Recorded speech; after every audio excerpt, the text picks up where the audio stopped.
Gagawa naman tayo ngayon ng napakasarap at mabango na ube cake loaf. Kaya huwag na nating patagalin yan para mas madali. Kaya tara na. So dito gagamit lang ako ng light brown sugar. Pwede din gagamit dito ng puti na asukal at asin at itlog. At maglagay ng mantika. At sa pangpalasa natin dito ay gagamit lang ako ng ube flavor powder. Kayo pwede naman kayong gagamit ng ube flavor syrup. At naglagay ako dito ng baking powder, haluin at lagyan evaporated milk. At pag halos natunaw na yung asukal ay ilagay na yung harina. Third class flour yung gamit ko dito.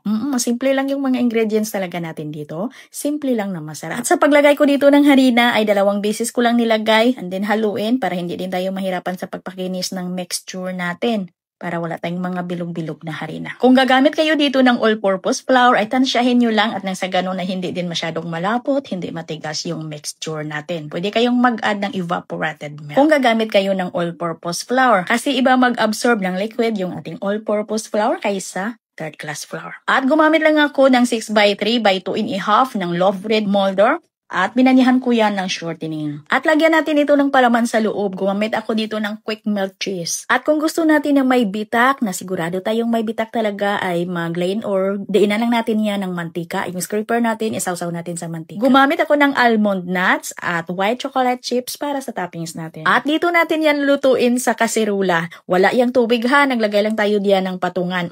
Kahit wala kang oven ka, ay pwede kang makagawa nito na pang merenda mo. At mainit na yung aking kaserula bago ko ito nilagay. At medyo malakas yung apoy ko dito para maganda yung alsa. At ito sa loob ng 20 minutes sa malakas na apoy ay medyo hilaw pa.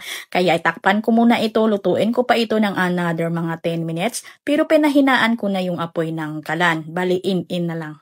Ayan, sa loob ng 10 minutos na dinagdag natin na minuto ay luto na. Bali naluto ko ito sa loob ng 30 minutes lahat. At palamigin lang natin bago natin kuhanin. At madali lang yan tanggalin basta binanyahan lang natin yung ating mga molder. At hanggang dito lang yung ating video. Sana may natutunan, sana makaluto kayo dito kahit wala kayong oven na pang merenda lang. Pwede din pagkakitaan. Dublihin nyo lang mga ingredients natin dito kung gusto kayong gagawa ng medyo marami.